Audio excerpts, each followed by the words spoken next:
स्वागत है आप सभी लोगों का मेरे चैनल साइंस टू टेक्नोलॉजी में। मैं अनुपम विपुल आप सभी लोगों का स्वागत करता हूं आज के शो कंप्यूटर वेडनेसडे में। आज हम लोग बात करेंगे इंटेल 13th जेन यानी कि रैप्टर लैग के बारे में। तो आइए समझते हैं। तो सबसे पहले समझिए कि ये इसमें हुआ क्या है। ये समझिए एक तरह से ये 12th जनरेशन जो रिलीज़ किया गया था उसको पॉलिश किया गया है और इसमें बहुत ज़्यादा इफिशिएंसी कोर दिया गया है। 12th जनरेशन में ये ट्राई किया गया था कि परफॉर्मेंस कोर और इफिशिएंसी कोर दो अलग अलग दिए जाए, जैसे आपके मोबाइल फ़ोन में होता है। सारे स्मार्टफोन इसी कारण से इतने कम एनर्जी में चल जाते हैं क्योंकि जैसे कि आपका बहुत सारा फंक्शन है जो बैकग्राउंड में चलता ही रहेगा, तो उसके लिए हाई परफॉर्मेंस कोर भी मतलब का नहीं खपत करना है। उसके लिए बेस्ट परफॉर्मेंस टू परफॉर्मेंस पर वॉट रेशियो वाला कोर्स बना देते हैं और दूसरा हाईएस्ट परफॉर्मेंस वाला कोर रखते हैं जो हैवी टास्क के लिए रहता है। तो ये 12th जेन में उतारा गया। 13th जेन में समझिए उसी पे और फोकस किया जा रहा है और यहाँ पे उनका मतलब ऑब्वियसली 12th जेन का जितना फीडबैक आएगा उसके हिसाब से आया है कि इफिशिएंसी कोर का ज़्यादा डिमांड है ना कि परफॉर्मेंस कोर का, और ज़्यादा इफिशिएंसी कोर डाला गया। तो इसमें हर सीरीज़ में यानी कि 5 i9 ये सब में इफिशिएंसी कोर बढ़ा दिया गया है। बूस्ट फ्रीक्वेंसी ऑलमोस्ट पागल लेवल तक जा रहा है 5.8 गीगाहर्ट्ज़, यानी कि अब ऑलमोस्ट श्योर है कि अगला एक दो जनरेशन के अंदर हम लोग 6 गीगाहर्ट्ज़ का प्रोसेसर पा सकते हैं। तो बहुत ज़्यादा तेज़ है और इसमें अगर आप चाहते हैं तो फाइनली PCI 5.0 और DDR5 5600 तक, या फिर ये बात समझना जरूरी है DDR5 मतलब DDR5 नहीं होता है। DDR5 के अंदर बहुत सारे फ्रीक्वेंसी रेंज है, तो 56 काफ़ी तेज वाला फ्रीक्वेंसी है, यानी कि और वो अपर बता रहा हूँ, ये मान लीजिए नेटिवली सपोर्ट है, यानी अगर मदरबोर्ड और रैम स्टिक सपोर्ट करता है तो यहाँ तक जा सकते हैं मिनिमम।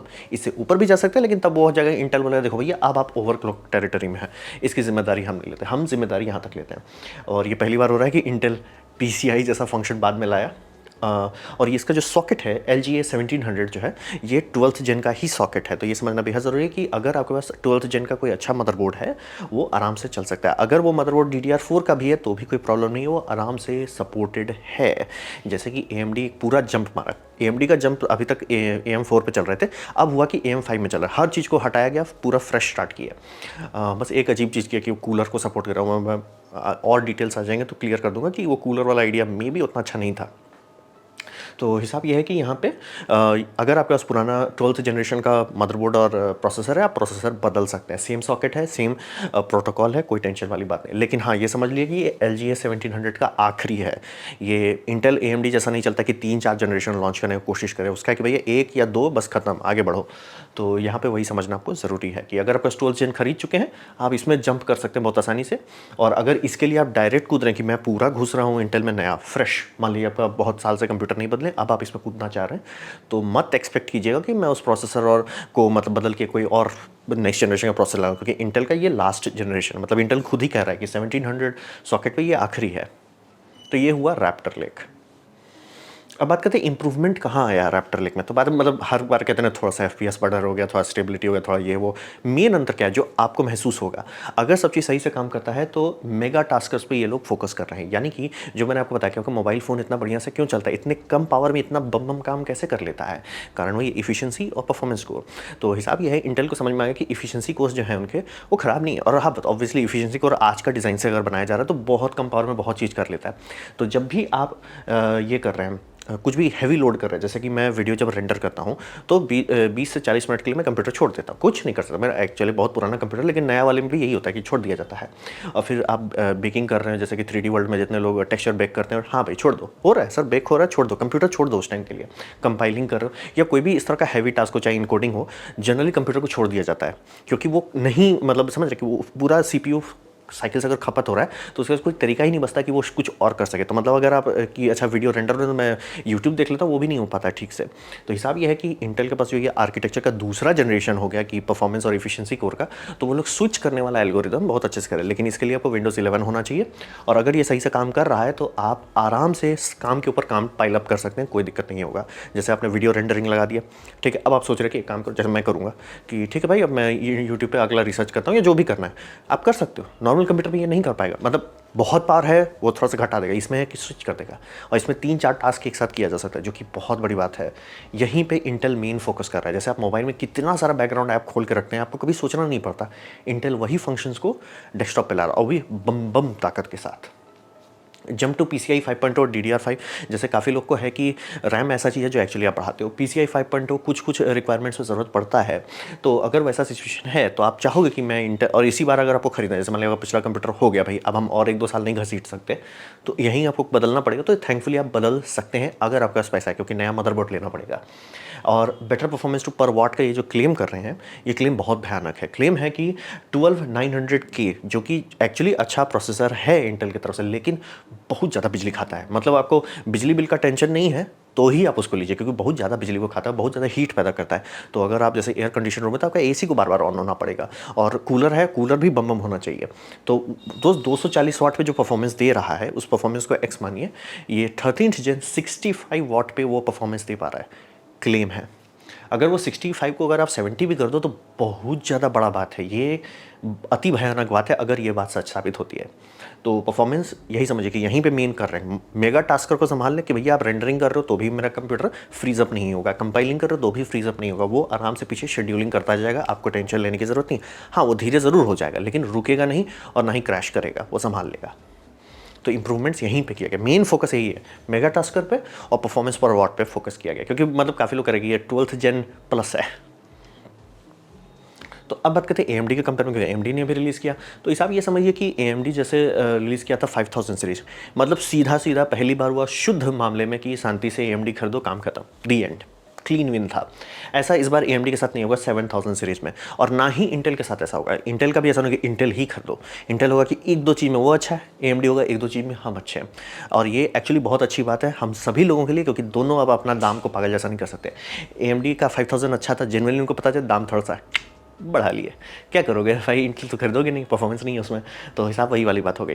तो ये दोनों के लिए, मतलब AMD और इंटेल दोनों के लिए क्लियर कट नहीं होगा, लेकिन मैं अभी भी कहूँगा थोड़ा वेट कर लीजिए, थोड़ा टाइम लगेगा, थोड़ा फर्स्ट जनरेशन बायोस अपडेट वो सब हो जाने दीजिए, क्योंकि AMD को थोड़ा दर्द हो रहा है, क्योंकि ऑब्वियसली पूरा सब चीज़ बदल रहे हैं, उनके लिए एक बड़ा जंप है, पूरा सॉकेट नया बनाया है, पूरा नया मदरबोर्ड चिपसेट बनाया गया है, DDR5 का चल रहा है, तो उनको थोड़ा सा लगेगा। तो इसीलिए अभी के रिव्यू पे तुरंत मत कूद जाइए, थोड़ा सा उसे टाइम दीजिए, 1-2 महीना टाइम दीजिए।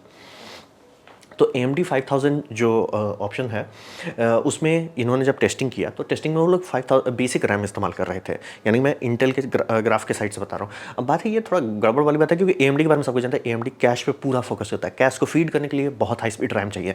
तो रैम अगर आप बढ़ाते चले जाते हैं तो AMD का 5000 सीरीज़ एक्चुअली बहुत भयानक परफॉर्मेंस देता है, यानी कि रैम की क्वालिटी गई गुजरी है, यानी कि उसका इफिशिएंसी ख़राब है, तो 5000 एक्चुअली उतना अच्छा परफॉर्म नहीं करता, लेकिन अच्छा रैम लगाइए बूम बूम करता है। तो ये अब बात है कि इंटेल के ग्राफ में लिखा था नीचे कि ये हम जैसे 5900X इस्तेमाल कर रहे हैं, जो रैम इस्तेमाल कर रहे हैं, तो भाई कोई नहीं खरीदेगा वो रैम, क्योंकि ऑब्वियसली आप अराउंड $550 का अगर आप CPU खरीदो, उस पर टट्टी रैम आप नहीं लगाओगे, उसमें आप बेस्ट ऑफ द बेस्ट लगाओगे, तो वो लगाने के बाद अच्छा खासा परफॉर्मेंस आ जा रहा है। तो वो थोड़ा सा लोगों को लगा कि भाई इंटेल लगिए क्या कर रहे हो। इंटेल का क्लेम है कि हम लोग मैन्युफैक्चर स्पेसिफिकेशन पे चलते हैं, लेकिन ये तो वही होता है, मैन्युफैक्चर स्पेसिफिकेशन कई बार होता है बेयर मिनिमम, कि भैया इससे नीचे मत उतरो। जैसे होता है ना, आप कोई भी गेम खरीदने जाते हो तो इसलिए कहते हैं मिनिमम रिकमेंडेड, आप मिनिमम रिकमेंडेड से क्यों कंपेयर कर रहे हो, खैर जो भी है। और AMD 7000 जो सीरीज़ कर रहा है उसमें DDR5 का स्नैपी एज मिलेगा, यानी कि AMD का ये गैम्बल लेना, एक्चुअली इंटेल का भी ये गैम्बल बहुत ख़राब बात है कि वो DDR4 और DDR5 दोनों सपोर्ट कर रहे हैं, मतलब क्यों गड़बड़ है बात है, इसी कारण से DDR5 का दाम नहीं घट रहा है। मतलब हर बार ऐसा होता है कि भाई आपको DDR3 से DDR4 में कूदना, आपको DDR2 से DDR3 में कूदना, ये हम लोग करते आ रहे हैं, लेकिन इस जनरेशन पता नहीं मतलब लग गए हैं कि आधा अधूरा जो कर रहे हैं। और इंटेल के साथ आई थिंक उनको भी पता था उनका परफॉर्मेंस उतना अच्छा नहीं है, क्योंकि ये इंटेल कर चुका है कि एक जनरेशन के लिए एक CPU निकाला और स्वाहा कर दिया, मतलब फिर से नया मदरबोर्ड, फिर से नया चिपसेट और सॉकेट ये सब बनाया जाए, तो वो कर सकते थे, लेकिन किया नहीं। और चांसेस है कि इंटेल का सेल्स नहीं उतना अच्छा जा रहा है। सर्वर एनवायरनमेंट में भी एपेक जब से चलने लगा, एपेक रोम ये सब, वो एक्चुअली सर्वर वाला मार्केट खाने लगा, बजा खुचा आम प्रोसेसर मार्केट खाने लग गया, और डेस्कटॉप मार्केट में था उसमें तो प्यार से ही पिटे जा रहे थे। तो हिसाब हमको वही लगता है कि उन्होंने ये जो गैम्बल लिया कि DDR4 हम सपोर्ट करेंगे, ये 12th Gen में भी नहीं होना चाहिए था। 12th Gen में DDR5 पहले उतारा गया था, बाद में जब बिक्री कम हुई तो उसमें DDR4 सपोर्ट दिया गया। तो यहाँ पर भी वो जो ऑप्शन जब भी आप दो दोते हो कि एक महंगा एक सस्ता, हर कोई सस्ता खरीदता है उसके बाद रोता है। जैसे कि सैमसंग के फ़ोन से इतने ख़राब परसेप्शन क्यों है उसका, कि वो जितने रिव्यूअर्स हैं उसको भेजते हैं, देखो भैया तुमको हम 8GB वाला वेरिएंट देते हैं, और दाम बताते हैं कि स्टार्टिंग फ्रॉम 20,000। अब आप खरीदने जाते हो फ्लिपकार्ट में तो दिखाता भैया 30,000 है, क्यों भाई 8GB वाला है, आप क्या करो, ऑब्वियसली नहीं खरीदोगे। तो 20,000 देख के आप आए थे, तो 20,000 में आपको 4GB वाला मिलता है। बोले भाई वहाँ रिव्यूअर्स को तो बढ़िया चल रहा है, हमारा नहीं चल रहा है ठीक से। बात वही समझिएगा, जब भी सस्ते ऑप्शन देंगे आप ही का नाम खराब होगा। और यहाँ पे इंटेल का सबसे बड़ा प्रॉब्लम है कि परफॉर्मेंस ही उसकी अच्छी नहीं है, तो उसको लिमिट करना कि भाई तुम PCI 4 का लिमिट पे चलो, एज एन लाइक DDR4 का लिमिट पे चलो, अच्छा आइडिया नहीं है।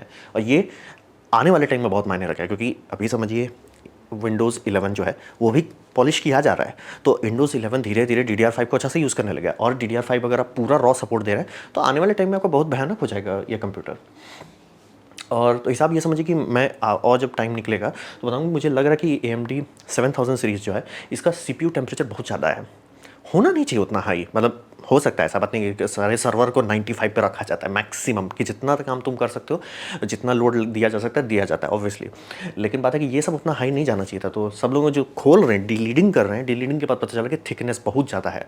तो वो दो कारण से हो सकता है। पहला, ये इन लोग का जो ऊटपटांग रीज़न था कि भैया नया सॉकेट बना रहे हो लेकिन कूलर पुराना सपोर्ट करना चाहते हो, उसके चक्कर में इनका हो गया कि थिकनेस मैच कराने के लिए उन्होंने थिक ज़्यादा कर दिया। दूसरा हो सकता है, ये मतलब स्टूपिड रीज़न होगा बट हो सकता है, और ये दूसरा एक रीज़न हो सकता है कि ये सब लोग थिकनेस जो इतना रखे हैं वो वी कैश के लिए रखा गया है, यानी जो वर्टिकल कैश जब ये ऐड करने लगेंगे, ये मतलब समझिए मिड रिफ्रेश जब मारेंगे तो वो जगह खाता है, वो फिजिकली बड़ा होता है, ऑब्वियसली वो टॉल होता है, तो मतलब आपका डाई में उतना जगह होना चाहिए ताकि वो हीट एब्जॉर्ब कर सके।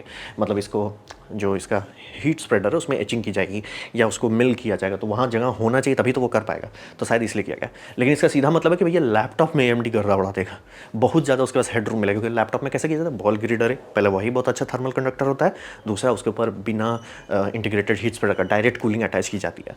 तो AMD के पास बहुत परफॉर्मेंस बचा हुआ है जो लैपटॉप में वो देंगे।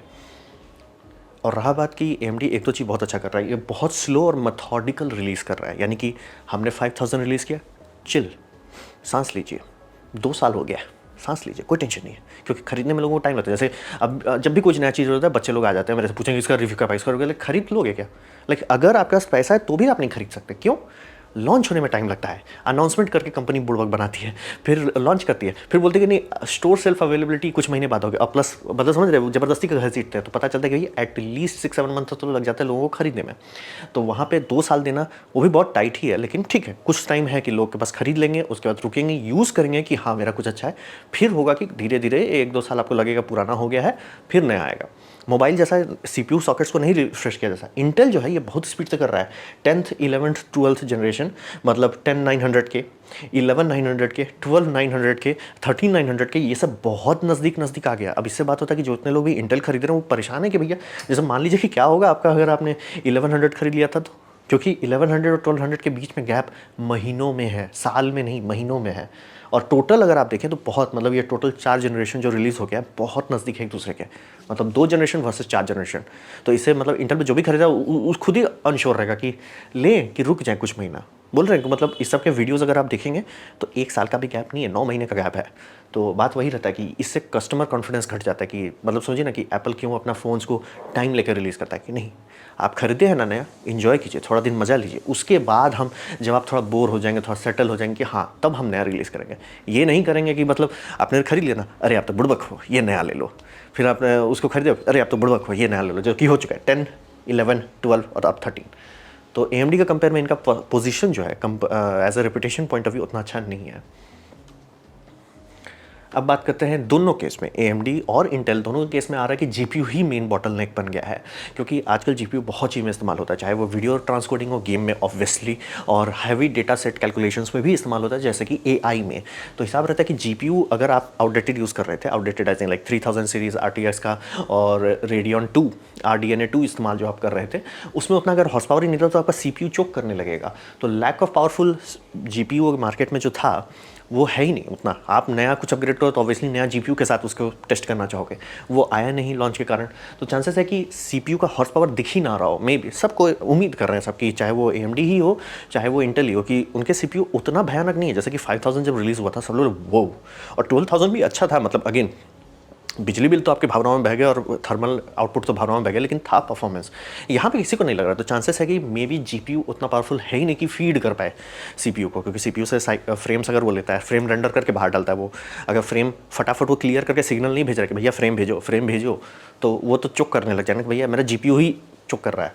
तो चांसेस है कि CPU का जो फुल पावर है वो हमें दिख नहीं रहा है, क्योंकि ये सब अभी 4000 सीरीज़ है, मार्केट में सबके हाथ में नहीं पहुंचा है। RDNA 3 अभी मार्केट में नहीं पहुंचा है, तो चांसेस है कि इंटेल और AMD दोनों मतलब समझिए अपना फुल हॉर्स पावर नहीं दिखा पा रहे हैं। कंपैरिजन में लिए ठीक है, कंपैरिजन क्योंकि आपके पास एक ही GPU होगा ना, कंपैरिजन के लिए ठीक है, लेकिन क्या उसका मैक्सिमम पावर है हमें नहीं पता। क्योंकि गेम जो बनता है, जो भी बनाता है, मैं गेम इंडस्ट्री में काम करता था, तो हम लोग का गेम बनाया जाता था लोएस्ट ग्रेड इक्विपमेंट के लिए, तो इसीलिए वो फोकस करते थे कि जो अवेलेबल, जैसे खासतौर पे कंसोल्स है उसके हिसाब से बनाते थे। तो चांसेस है कि आपका हॉर्स पावर जो है उसी के कारण लिमिट कर रहा है, इसीलिए अगर आप पुराना गेम चलाएंगे, ऐसा नहीं होता कि 1000 फ्रेम पर सेकंड पे चल रहा है। क्यों नहीं चल रहा है? उतना गुना परफॉर्मेंस हो चुका है। CSGO जब आया था और CSGO अभी 1000 टाइम्स का आपको मिल जाएगा परफॉर्मेंस गेन, लेकिन उतना तेज क्यों नहीं चलता? बनाया नहीं गया, गेम इंजन उस हिसाब से नहीं बनाया गया। तो भाई है कि गेम बहुत आराम से होता है कि GPU का फ्लो के कारण ही चोक कर रहा हो। तो हम सभी लोगों को थोड़ा वेट करना होगा, RDNA 3 का और NVIDIA RTX 4000 मार्केट में आ जाए, उसको ये दोनों CPU से जोड़ के चला के टेस्ट किया जाए, तब आपके पास रियल वर्ल्ड डेटा आएगा कि कौन सा अच्छा परचेस है। हड़बड़ाना अच्छी बात नहीं है। तो बात करते हैं कि यहाँ पे ये मैं दूसरी बात कर रहा हूँ कि रुक जाइए, सब्र रखिए, तुरंत मत हड़बड़ाइए, ठंडा रखिए। अगर आपको पैसा बचाना, ऑब्वियसली वो बचाइए, उसमें टाइम लगेगा, बचाइए, अपना समझ के बचाइए पैसा आप, और वेट वर्थ होगा। क्योंकि मैं बता रहा हूँ GPU ही बदल रहा है इस बार, GPU भी बदल रहा है, CPU बदल रहा है, और दोनों सब एकदम लाइन अप हो रहा है। तो थोड़ा सब्र आपके लिए फ़ायदेमंद साबित होगा।